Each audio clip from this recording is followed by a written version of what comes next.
Welcome to Nollywood Radio France. I'm your host Cyprian Johnson. We thank our partner, BalancingActAfrica, for the permission to use this audio file. Today I'm talking to Matthew Brown, who is a PhD student from University of Wisconsin-Madison. Matthew, you've just come back from a year in Nigeria. What's the current state of Nollywood? Nollywood seems to be maybe as strong as ever, although some people say that fewer films are being made and so on, but it's ubiquitously available everywhere.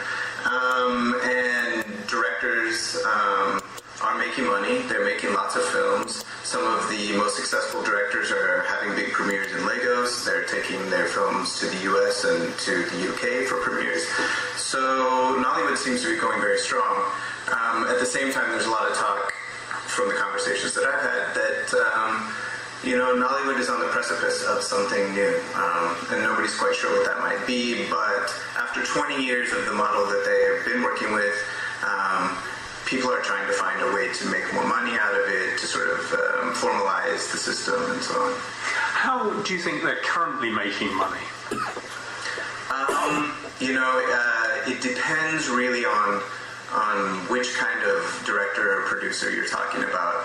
Some of the, let's say, some of the indigenous language, producer directors, Yoruba language filmmakers or Hausa language filmmakers, which I know less about. But for example, in the Yoruba context, some of those filmmakers are taking their own personal money, investing it in a film, making the film, and then trying to find a way to market that film, and hopefully if the story's good, they'll be able to make their investment back plus something else, and if it's enough, they'll try and make another film.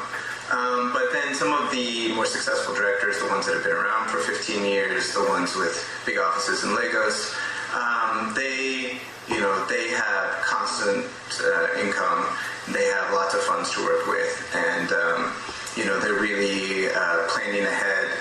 And then, of course, there are the marketers in Idumota and Alaba in Lagos and elsewhere in Nigeria that are funding films themselves. So they're people who sell electronics, or they used to sell electronics, and now they deal only in films.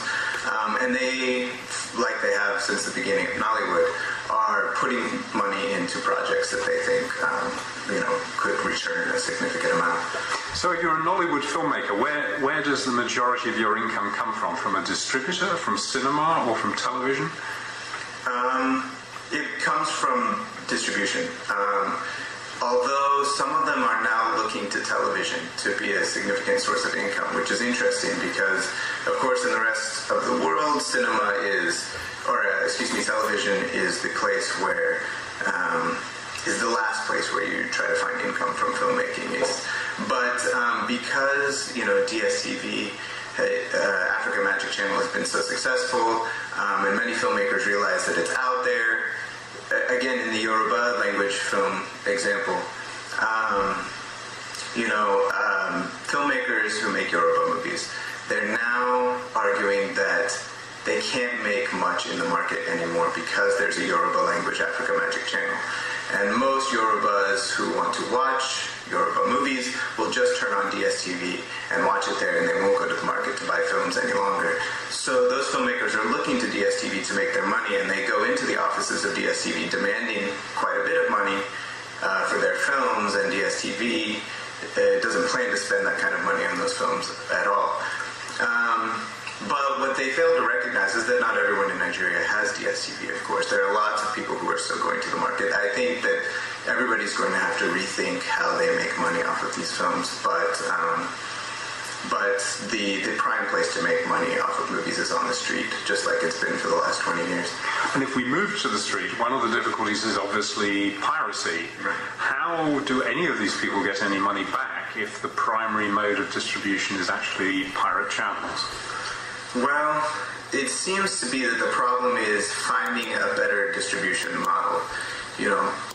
Money could be made, there could be returns on investments if the original copies of the films got into the hands of people and the money that they spent on those films got back into the hands of the filmmakers.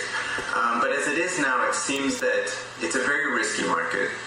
it's really difficult to make money, and nobody wants to lose everything they have on their first project, or any one project.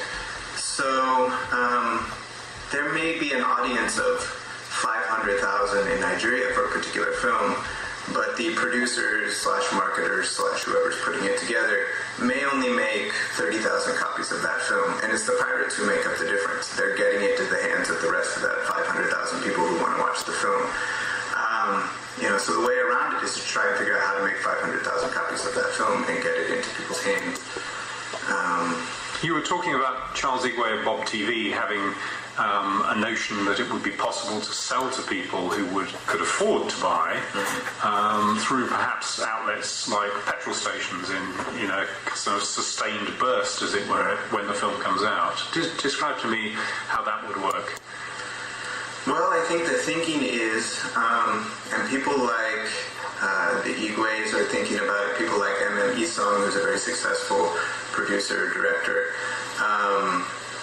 are hoping that the way around this problem is to simultaneously release a film in, let's say, every petrol station in the country, all at the same time, and thereby circumventing the pirates' ability to distribute to markets that haven't been reached yet. So, if the pirates are getting films to places that the producers can't, if the producers can get there by using another company that's already in place, by using another sort of distribution system that's already in place, hopefully they can circumvent that problem. But I don't know that it's happening yet, really on a big scale. And there's some discussion too about using cinemas for kind of limited one-week releases to get money back into the system. You were talking earlier about New Nollywood. Describe to me what you think New Nollywood is. Well, New Nollywood seems to be the nomenclature by which people are describing a number of co-productions and sort of productions that come with big investments, be they from banks or from donor organizations, where Nigerians are making films. They're making them in digital. They are video films, more or less, but they're made with much bigger budgets, and so therefore have higher production values. Sometimes they're filmed jointly between Nigeria and the US, or Nigeria and Canada, or Nigeria and the UK. And these higher budget, higher quality films with sometimes non-Nigerian actors are getting people excited about the future of what Nollywood might be, because for those people who are, how should I put it, not ashamed of the sort of low quality of Nigerian movies in the last 20 years, the advent of higher quality movies is exciting. But the thing is that what I've been talking about, marketers and distribution models and so on, those systems aren't being used by many of these filmmakers. Kunle Alliance, The Figurine, for example, is not available on the streets in Nigeria. It's a very successful film, but many Nigerians haven't seen it because he's, rightly so, he's worried about releasing that film onto the streets because pirates will get hold of it. And then so what distribution model has he used? It's basically been the cinema and international film festival circuit. So he has done the limited cinema release, presumably, in Nigeria. And people say that he's made his money back. I'm not quite sure, and I haven't spoken to him about it. And so that excites people too. If someone is able to use that system and make their money back, then it means that there will be more of that kind of thing. But again, it's a very small number of Nigerians who've been able to actually see that movie.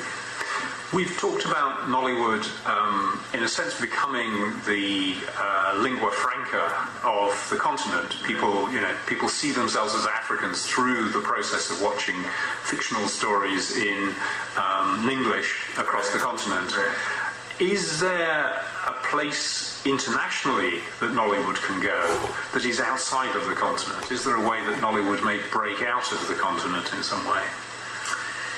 I'm not sure. Certainly there are Africans living outside of Africa who are consuming Nollywood, and voraciously so in some cases. I mean, stores that sell Nigerian movies in London, in New York, in Chicago, in Miami, and even in Kingston, Jamaica are really successful.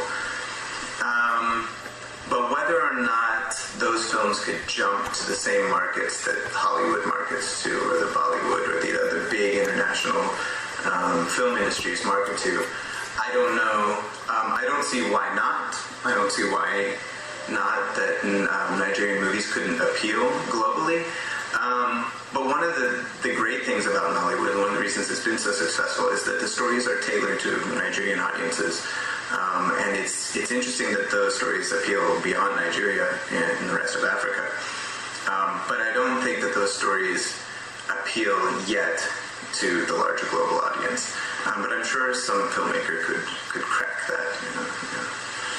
Yeah. Yes, it'd be an interesting moment when a Nollywood filmmaker or a Nollywood film crosses over in some way. Yeah, and I do think it may just be a matter of time, a matter of numbers. Eventually there will be a story that appeals to Nigerians and Americans and Europeans. I don't see why not, but I don't think that story has come out of Nigeria yet.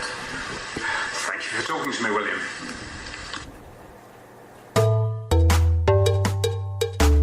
You've been listening to Nollywood Radio France. Thanks for listening.